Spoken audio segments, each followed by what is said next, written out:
The applause echoed through the conference room as employee after employee walked across the stage. Gift cards, luxury vacations, cash bonuses, promotions. Everyone received something. Everyone, except Daniel Carter. My name is Daniel Carter. I was 38 years old, a widowed single father raising my 9-year-old daughter, Lily. For the past 6 years, I had worked as a maintenance technician at Hawthorne Technologies. My job wasn't glamorous. I repaired broken elevators, fixed leaking pipes, maintained electrical systems. Most employees barely knew my name. That never bothered me. As long as the lights stayed on and the building stayed safe, I was happy. That Friday morning, the company gathered for its annual employee appreciation celebration. The CEO, Richard Monroe, stood confidently on stage. Our company achieved record profits this year. The room erupted into applause. None of this would have been possible without your hard work. He smiled broadly. So today, we're giving something back.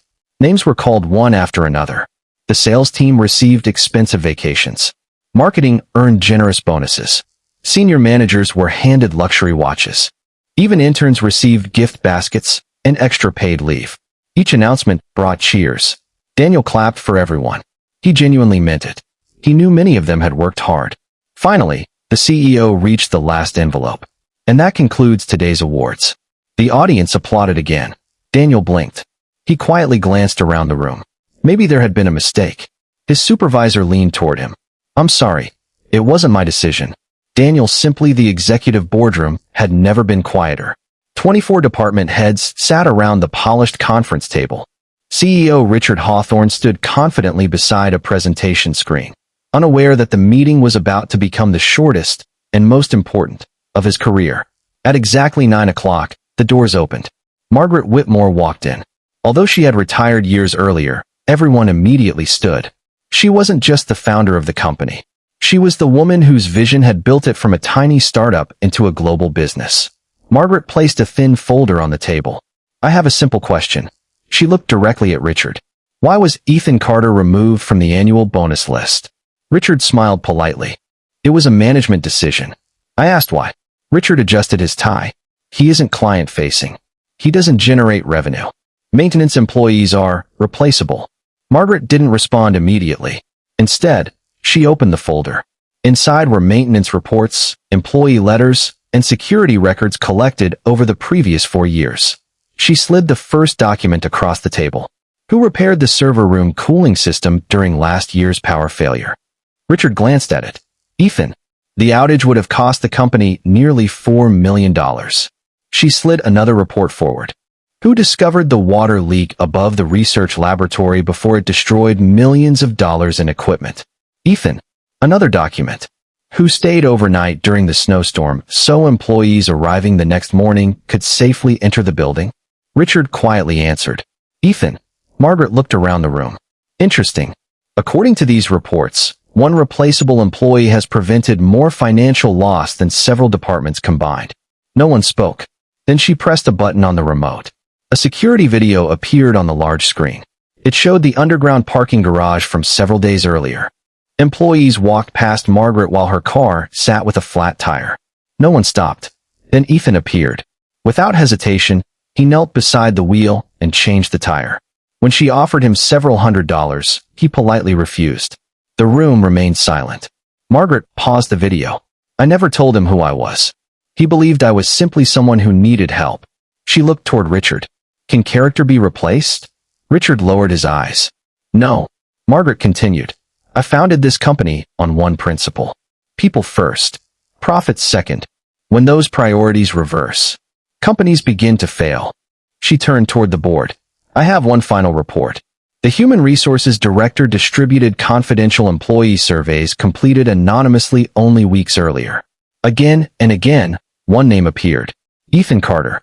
Employees described him as the person who helped without being asked, who fixed problems nobody else noticed, who remembered birthdays, who stayed late when others went home, who quietly paid for a co-worker's prescription after learning his child was sick.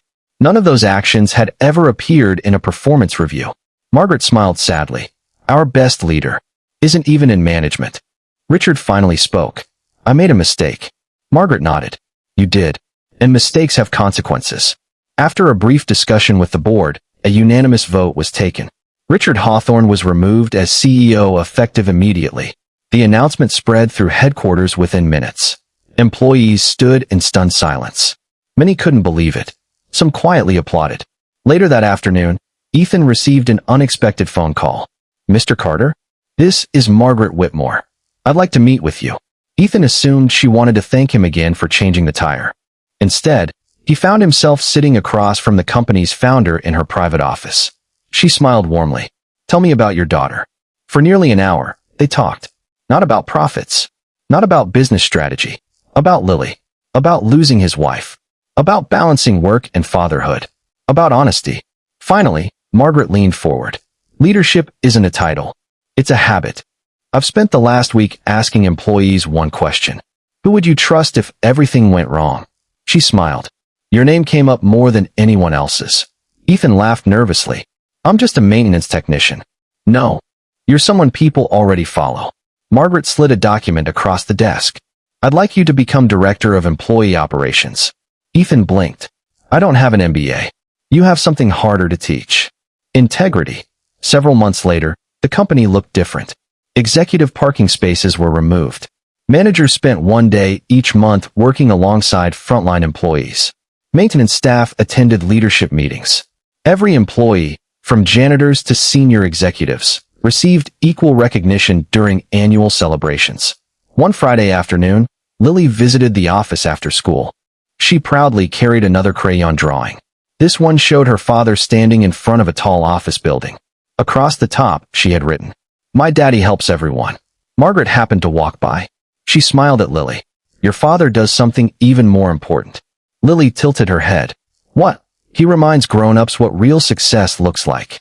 Years later, when business magazines asked Margaret why she had chosen a maintenance technician to become one of the company's senior leaders, she always gave the same answer. "I wasn't looking for the smartest person in the building. I was looking for the one who would still stop to help someone when nobody was watching." Because profits build businesses, but character builds leaders. And on the day one single father was denied a bonus he had earned, a billionaire discovered the very person capable of leading the company into its next chapter.